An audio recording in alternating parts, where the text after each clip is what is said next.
Hi, everyone. Welcome back to Bufnagle the podcast, where we explore entertaining and enlightening discussions of the adventure of life and all things good.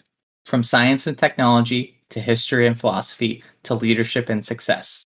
We hope to give you a better understanding of the world and skills for everyone to pursue their own adventure.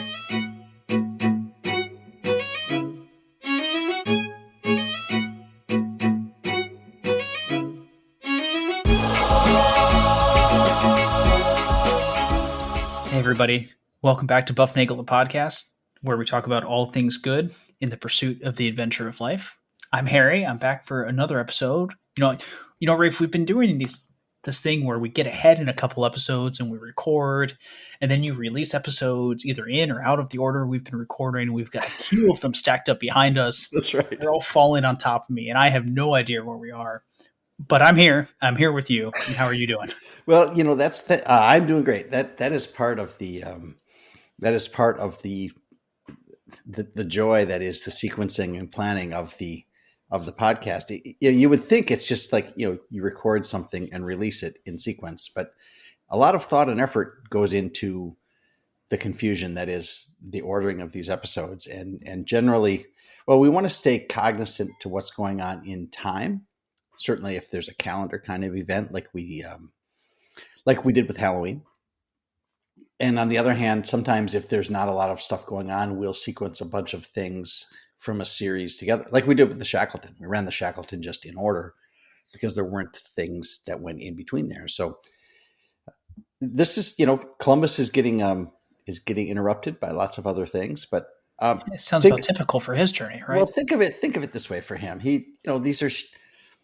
You get on a boat and you sail for a couple of weeks. And the next thing you know, it takes a while for you to find land and find something exciting to do. So think of it that way. It's like, time between voyages kind of thing for Columbus. And there's one Columbus thing left, I think, that will drop after this one. But this one has to do with a recent event. And therefore, we're bringing it now so it doesn't become less recent.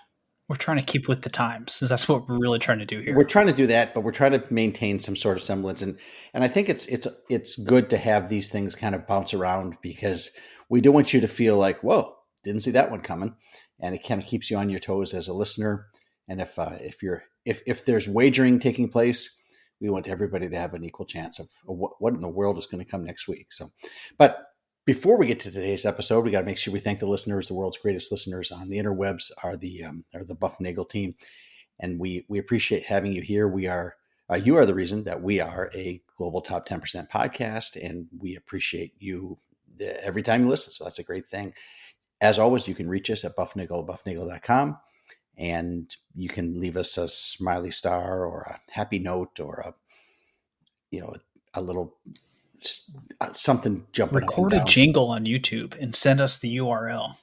We would love it. If you want to make a jingle, we'll listen in. If you want to make a jingle, we'll have to. If it passes the muster of the the careful scrutiny of the council, then yes. We will.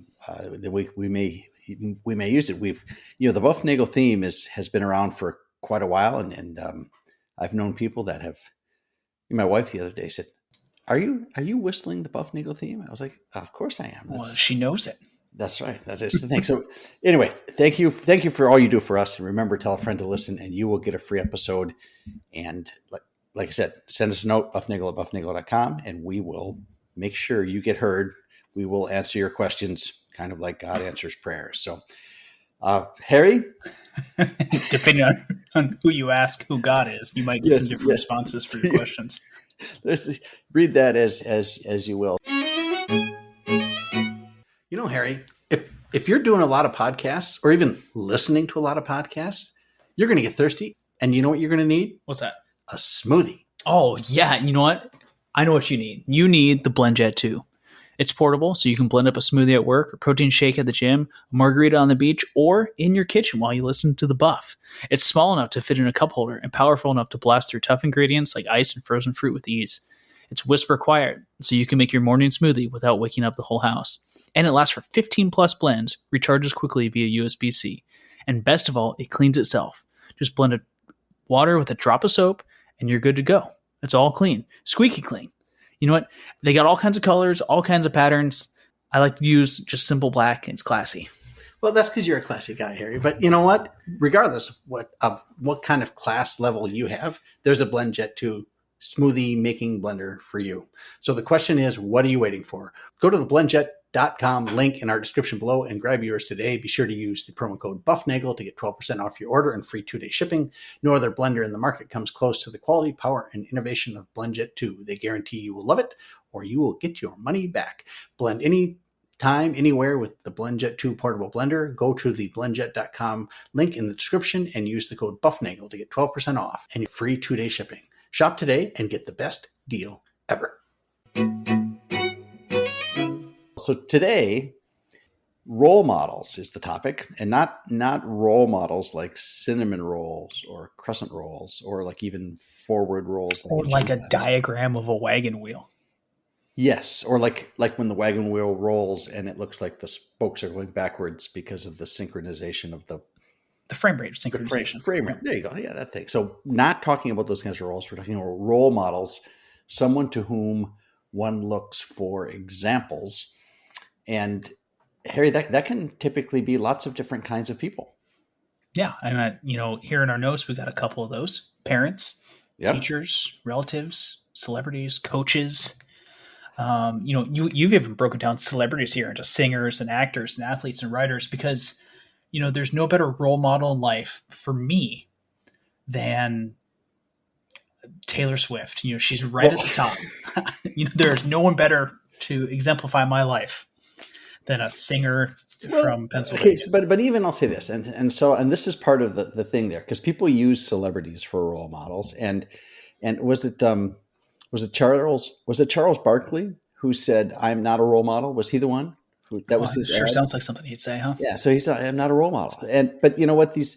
Anybody in the public eye is a role model in a certain sense, and the trick is to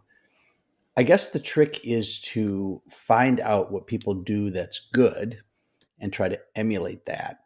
And if they do something bad, well, recognize that and don't emulate that. So I guess the role model may be a role model in one aspect of your life and not in others. So like with Miss Swift, if you want to be a singer-songwriter, then you should learn to play the guitar and you should work really hard at putting on a very good show. Because from what I understand, her fans, they love the show, and she puts rather on, fanatic. Yeah. So it's so she does that very well. Now, if you want to, there's other things she does that I probably wouldn't, dating lessons. Well, I might not encourage my daughter to behave like that sometimes, but you know what? It's, there's a lot of ways to do things well. Avoid the really bad ones. And I can't say I'm finding a lot of fault with Miss Swift, but apparently she and this football guy, Travis Kelce. Did you know they're dating, Harry? We last time made this mention of Buff Nickel podcast. We'll never delve into sports or current events, and we're towing that line here. Yeah, well, we generally don't do sports and current events, and the reason we do is no matter what opinion you take on any of those, you alienate half your audience. So, and that's why I'm trying to take a rather neutral line on them. And you know what? If they're doing good, Harry, with a capital G, hey, I'm all in favor of it. And let's promote that and let's push that on. But your parents can be role models. You can have teachers as role models, like you said. Other relatives, like your Uncle Dave or somebody like that could be a role model in a certain way. If they have an attribute that you seek, that you recognize as good, and they can become a mentor type or an example to follow. And you wish to emulate that, right? Yeah. I think that's the whole point, is that they are modeling a role for you, and that's good. It's easier to follow an example. What do they say? It's easier to edit than to write, and it's easier to mimic than to think it up on your own. So we ought to pursue those things that are good. But just because one part of a person is good doesn't mean that's everything about them, right? Like we talked about Percy Shelley when we talked about Mary Shelley and Frankenstein, that he may be a great poet, but I'm not sure I'd recommend any young woman to date him. He was not. Don't use him as a model spouse in training, maybe just use him as a model Suitor. poet. Yep. Do not have him as a suitor. And the risk of all those things is you can risk on both sides. You can ignore bad things that people do if you just try to emulate the person, or you could ignore good things they do if you just decide to dismiss that person as having too many faults. Yeah, and I think this is probably something that comes down to, I think we probably see it most often political statements, right? Somebody on the other side of the aisle, we don't like them automatically because 95% of their core beliefs are different than ours. And we therefore dismiss that other 5% that actually could be really good. And we don't even see it. We don't even allow ourselves the opportunity to better ourselves by taking somebody else's 5% that's really good and taking that in. Yeah, and that's the cancel culture idea, right? If you make one mistake, you are out. Certainly, if you have a general tenor that's on the wrong side of the aisle, it's interesting. I think it was Herodotus, who was this Greek history writer guy, and he was writing, or maybe it was Plutarch. I'll have to go look it up. I'm just thinking this up off the top of my head here. He was writing histories of people. And somebody asked him, he said, well, why do you write about these people, why do you hold them in high regard? Because they have done bad things. They're not perfect. So why are you writing about them? And he said, they may not be perfect, but they have some good things in them. And if I decided I wasn't going to tell the story of anybody who wasn't perfect, there would be no story to tell. We all have misgivings. We all have foibles. All have mistakes that we make. And if you're going to throw everybody out, then there's no one left except yourself. And then of course your biased view of yourself, and that just disintegrates into nothing. So that's why we include people that we want to look up to, even though they may have some foibles. George Washington's a great example of that. Father of our country. Yeah, that's what I was thinking of as you were saying. Did a lot of great things, but he lived in a time where there was a spirit of the age that certain people should be committed to work for free for other people, and that just ain't right. And no one's going to argue that was good, but that doesn't detract from the good that he did do. So it's important to keep all those things in mind. So don't throw out the baby with the bathwater. Yes, we don't want used bathwater, right? You want to keep the bathwater before you give the bath, right? In general, I think the role models we're looking for our kids, or for ourselves, or for anybody that we're pointing them to, are people that practice virtue, right? And we talk about, shoot, I should get that tattooed on me somewhere. It just saved me a lot of trouble. Just put it on your wrist, like, all right, here we go. Here we practice this thing on my wrist again. Yeah. So, but it's about virtue. It's about living excellently, and it's how to live excellently. And if you want to know how to live a good human life, you need to know what your life is for and what you are designed to do. And you have to know how should I say it? You have to know what you are for in order to know whether you can be good at it and how to live excellently. And that's where we'll dive into this thing that I talk about a lot. I believe you are Imago Dei, and therefore you are called to act in a way that is loving and that is creative and that creates things that are good. Yeah, I think it's probably in general about bettering the world around you in some capacity, giving of oneself. You mentioned, being creative, and a lot of that means to create. It just doesn't mean artistic swirls and diamonds and stars. Working with your hands is something you do all the time, right? And if you were doing those things, as a result, you were not doing the things that make you non-virtuous. We had a podcast with episode with Zach a while back, and I think it's entitled something like consume less, create more, or create more, consume less, that sort of thing.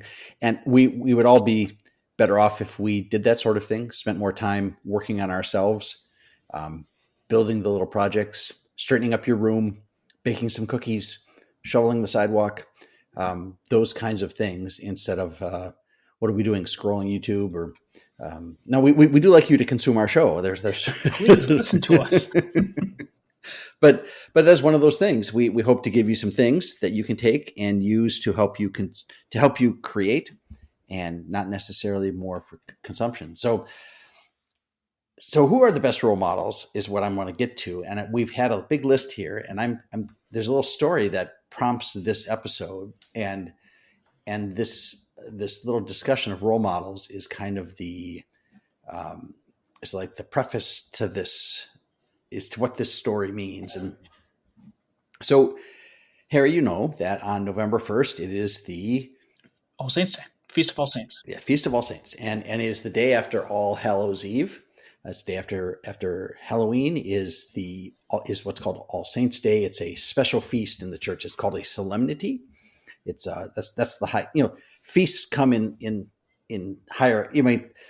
What good would what good would the church be if it didn't have different rankings of feasts, right? That's so right. All Saints Day is on November 1st, and it's a solemnity. It's a very high feast, a very important feast, because what the church does is it celebrates all the saints who have attained heaven, who are in God's presence, not just those that we know about. So all the saints, we know about lots of them. St. Peter, Not just the Paul, name litany. Yep. Yeah, not just the names. Like everybody, your Aunt Gladys, who lived a saintly life and now has attained, has obtained that what do they call it? The beatific vision, right? So All Saints Day is actually followed by All Souls Day on November 2nd, which is a different feast. But All Saints Day is a big deal in the church, right? And as such, All Saints Day is called a holy day of obligation. So as a good old Catholic, you're supposed to go to church every Sunday. And then there are these other special days where you're obligated to. I think there's like 7 of them, depending on when they fall on the calendar. Some complicated rules, of course, as to which ones are there and which ones not. But All Saints Day is a feast day that is a holy day of obligation. So of course I went on November 1st, and I went down here to the church, Our Lady of Mount Carmel, and they have a little school there, Harry. And it's do you ever get a chance to go to those ones to mass with the little kids at the school? Do you ever get to see it? It's wonderfully fun, because they sit, the little kids sit closer to the front and the bigger kids sit back. But so it's really fun when we all stand up. It's interesting if you're sitting behind all of these kids, because you can suddenly see all the way over the top of them. You can see all the way over the top of them, and they'll all be very small, except for the teachers that are standing with them are normal sized adults, and it's kind of funny. And the singing is done with lots of very high pitched voices, and they're not particularly in tune, but they sing with gusto, and there's a little bit of squirming, lots of energy in the room. And I went on November 1st to the Feast of All Saints at Our Lady of Mount Carmel here, and they do this thing there at the school where the 4th graders study particular saints. I think it's in October. I'm sure maybe they start at the beginning of the school year. I'm not really sure, but by All Saints Day, they have studied their saints, and they have a little presentation on their saint, I think, in their classroom. But what they do on All Saints Day is they dress up like their saint on All Saints Day. Yeah. Okay. In little costumes, kind of like a Halloween thing. And they go to mass as their saint, which is I just find it giggly funny, because it's so awesome, because it's little kids dressed up like grown-ups. And that's always, it's always funny when the little 4-year-olds dress up like a policeman, or when your kids are wearing your shoes around the house. Yes, it's kind of like that, but it's yes, it's exactly like that. It's kids wearing saints clothes, and a lot of times they will be carrying props with them. Okay, so you can identify who the saint is, or they'll have something iconic to that saint. So, and some of the props that the kids carry are tools of the I guess the tools of their martyrdom. Yeah, I call it tools of the martyrdom. Tools of the way they were martyred. Instruments of destruction probably sounds way worse than it is. Well, it led to martyrdom, so it's pretty bad stuff. But they will carry we'll get to that a little bit. But they carry props. All right, and at the end of Mass, what happens after the recessional, the people tend to hang around, and the 4th graders come up in front of the church, and they make a simple statement about their saint.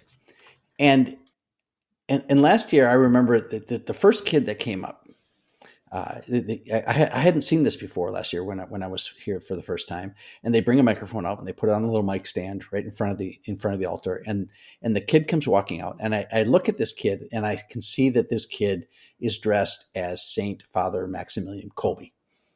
So he was dressed like Father Max we had talked about in episode 158.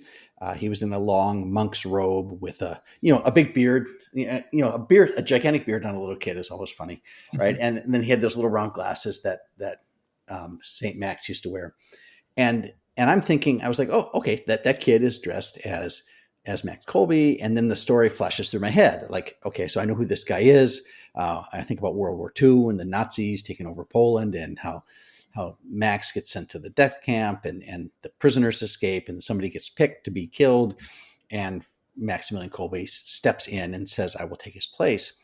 And so all this flashing through my head, and the boy steps up to the mic, and he stands behind it, tall and straight, and he has this very clear, very clean fourth grade voice, and he stands there and he says, I am Saint Maximilian Kolbe. And I was flabbergasted. Okay. Here's this 9-year-old kid, and he didn't say, my saint is Saint Maximilian Kolbe, or I am dressed like Maximilian Kolbe. He said, I am Maximilian Kolbe. And with that, at least for me, the perspective is that everything about being Saint Kolbe is enveloped in that statement. Okay. This kid is in a certain sense vowing or promising, or at least pointing toward all these things that being Saint Kolbe would require. Okay. The discipline and the hardship and the sacrifice and all those good things that he did for others and for the glory of God. All of that is in that statement. I am Saint Maximilian Kolbe. And I was just kind of floored. There's like, really, they have these kids say that they stood up strong and proud, and it's like, this is who I am, and in a certain sense, this is who I aspire to be. And then the litany continues. That guy steps down, and the next guy comes up. All right. And, I am St. Peter. I am St. Joan of Arc. I am St. Sebastian. And all these guys they're in costumes. And like I said, they all have props. Some of them are kind of cartoonish because it's little kids in costumes. Right. And some of them are. So Peter's got what St. Peter walks, I am St. Peter. And he's dressed there in the robes and stuff like that. And he's got these 2 gigantic keys, like you see in these, yep. In all the pictures. And this one girl says, I am St. Joan of Arc. Like we talked about in episode 62, and she's wearing chainmail, with a sword and a shield. I am St. Sebastian. And he's got like St. Sebastian was killed by a bunch of arrows. So they tied him to a tree and they shot him with arrows. And this kid, he's like, it was almost comical. He had like rubber tipped arrows taped taped all over him. And these kids have to know what being that saint entailed. I mean, this was not glossed over like, Saint Max Kolbe was just a really nice guy who helped out people who were hurting. No, he was killed for his belief. He was martyred for that. St. Paul, I am St. Paul. He walks up and he's got this gigantic quill pen and a thing to write, because he's writing letters. I'm surprised he wasn't like hanging by his straps to the edge of his horse. Yeah, he could have been wandering around blind after he fell off his horse. I am Saint Maria Goretti. She's there with lilies and an awl. She was a little girl, and she was about to be raped, and she said, no, this is a sin, and she fought off her attacker, and he killed her with an awl. Like this, like even an awl is like a punch thing for. Mm-hmm. So she was like St. Thomas Aquinas had this really big book. I am St. Jude. He had this big axe because his head was chopped off. I am St. Padre Pio, and he's got all this. He's got the stigmata on his hands and it was and on all these different saints. Some of them I've heard of, some of them I hadn't heard of. Some of them were pretty obvious, and dozens of saints, all studied by these fourth graders, all being shown as a role model. Okay, so they were pointing, these are the people to whom we can look to model virtue. These all of these people are people who lived excellently. And then here are all these kids, these 8, 9, 10-year-olds, however old you are in fourth grade, testifying to a desire to follow that path, and in many cases to follow that path to an end that, well, quite frankly, it's not very pretty. Yeah, and we talked about this in the St. Colby episode, where Luke talked about how St. Colby had the Virgin Mary present him with 2 crowns. One of them is being pure, being a saint. One of them is being a martyr. And he goes, well, why? I'll choose both. I would like to have both. Yeah. Can you imagine being a 9 or 10-year-old and saying, I will be martyred one day? That's not necessarily what these kids are doing, but there is an acknowledgement by them when they are making these statements. And for those of you who are arguing, well, this is teachers trying to indoctrinate the kids, this is not done without parents' consent. These are, the kids have a choice of which ones they want to choose. You could choose to be, Saint John of the Cross, and JP2. You could be JP2. You could be Saint Mary Magdalene. You could be any number of these, and you could pick who you wanted to be. And it was amazing to me how many of these kids picked saints who were martyred. It was astounding to me how these kids saw this vision. Now, I'm not so deluded. I'm partially deluded, but I'm not so deluded to think that all of these kids are going to be martyred or be saintly. Some of these kids are going to fall off the wagon. So it's life. This is how life goes. But I'll ask you this, Harry, you got kids that are what, almost 3, 1 and 3. We'll say 1 and 3. 1 and 3. So, you want things for your kids. You want them to grow up well and strong. You want them to be good. You want them to experience good, and you want them to do well. And there are a zillion ways to do good and to be a saint. And what do you want for your kids? And I tell you, there's as a parent, there's one thing I want for my kids. There's one primary thing, and that is the primary thing that I think parents ought to all shoot for. Your primary goal as a parent is to get your kids into heaven. And what else would you look for? I just want them to be virtuous and to live excellently. And whatever comes. It will come with sorrow sometimes, and sometimes it will come with joy, but it will be a true life, and hopefully will be one that will result in them being saints as well. Yeah, well, it's interesting that you say that, about your children, and here I am as there's one of my children's. Yeah, one of your children's. And I now see it from 2 different perspectives. One is the child listening to his father of, these are the things I want for you, right? And recognizing what that takes. And me being a father and wishing for the same thing upon my children, in the sense of, okay, now how do I do it? And I think as a parent, you end up experiencing and exemplifying more of what you want to do as a parent than as the wayward child. And I think in some sense, all of us are the prodigal son. We are all the prodigal son, but we have all of these examples and all of these virtuous examples of how to get back. Yeah, that is a story that is, if the parable of the prodigal son, I'm hoping people know that story. If you don't, it's a story of a guy. He's got 2 kids, right? Mm-hmm. He's got 2 boys, and the younger boy comes to him and says, Dad, the older boy is this great. He's like the perfect child, right? And the younger boy is kind of a ne'er-do-well, and he says, "Hey, Dad, I'd like my half of the inheritance now, because I'd like to go squander it," right? And Dad goes, "Okay, here you go." And he gives him the money, and he takes the money, and he goes off to a foreign country, and he's just a ne'er-do-well. He wastes all the money, and he blows it all. And the next thing you know, he's employed as in a pigsty feeding the pigs, right? That's what he does. Mm-hmm. And he's starving because he doesn't have any money. He doesn't have shelter, and he longs to eat the food that he's given the pigs.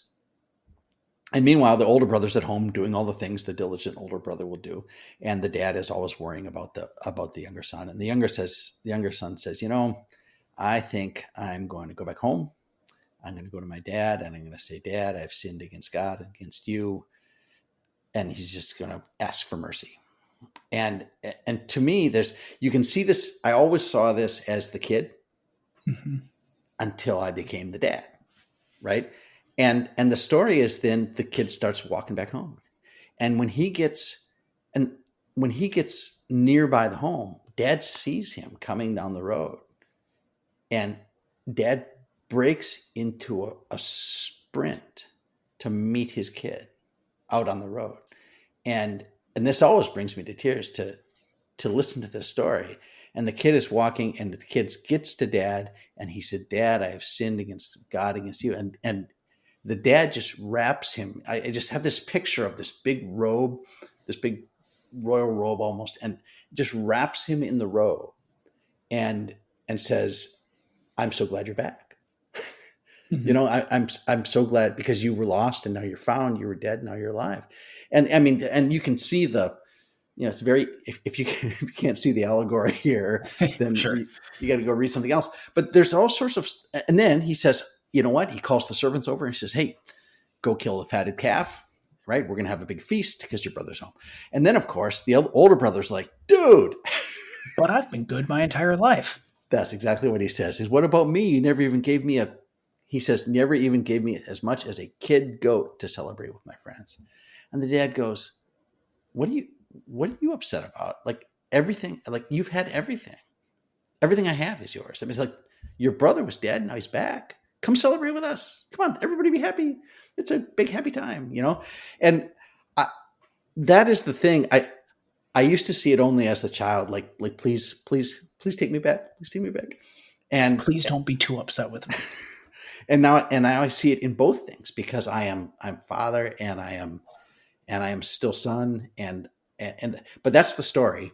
And you just hope that if your kids do get waywardy, that they come back, that they see this, that, you know, that they're always welcome back. And if you're a parent, you want to do that because your goal is to get your kids to heaven. So there are a million saints out there that you can use as role models. Some of them more obscure, some of them very well known. Some of them with wayward beginnings themselves. You know, I'm sure there's a podcast of stories of the saints, right? And you can go through, I mean, you could have it go for years and do stories of the saints and tell all of them. And, you know, a saint just means you made it there. You got yourself straightened out. You accepted the way. You accepted the way. Right. You know, I always like to think of it as you are on a path, and your goal is to remain on the path, but the path is always lighted. So even if you are off of the path, you can still see where to go, but it's still your job to get back there. You know, and that is the thing that's really interesting about the nature of sin, is because it's so alluring, right? And that's what sin is. It's going off the path. It's missing the mark. It's not aiming right. So in that analogy, it's like being off the path. You look over there, you see the light, and you're like, I kind of like it out here. I like it in the dark because nobody can see what I'm doing. And I got my old buddy Satan out here telling me to try more things and encouraging me to not go back to the light because it'll be too blinding. Because it'd be too blinding. So like we talked about when we talked about black gas pipe and standards and saints, is the standard, the Christian standard of focusing, like you said, Harry, staying on the path and following the light. That standard allows this infinitely broad spectrum of ways to accomplish it, because it's such a great standard. And you get this immense variety of all the different people that accomplish that. And, you know, who would be better role models for your kids than the saints? Who are your kids' role models? Well, you know, maybe I'll put this on there, or maybe you can cut it out and we'll go to the next thing. But we always ask Scotty. She's like, well, Scotty, who are you going to marry someday? She goes, Jesus. Yeah, marry Jesus, sure. I'll marry Jesus. And it's like, all right, you Sign keep on that path. That'll be okay. Well, it sure beats the alternative, right? I mean, and even as 3-year-olds, and you can say yourself, well, she obviously doesn't know what she's talking about because you can't do that. You could be all grown up, but when you have your kids and you're dealing with them, you have to meet them where they are and keep them on the path. And if they're on the path, keep them on the path. And they're going to wander off, encourage them back. And when they come back, just wrap them up in the robe and give them the big hug, and then point them in a direction. And the saints are there as examples for how we do things. That's what I was going to say. I was going to say, make sure that give your children, and you know what, give your friends and your loved ones, even if they're not children, some examples of which they can live by. You got it, man. That's where we are. That's right. And, we encourage all of our listeners to seek the good, be the good, and spread the good, and enjoy the adventure of life.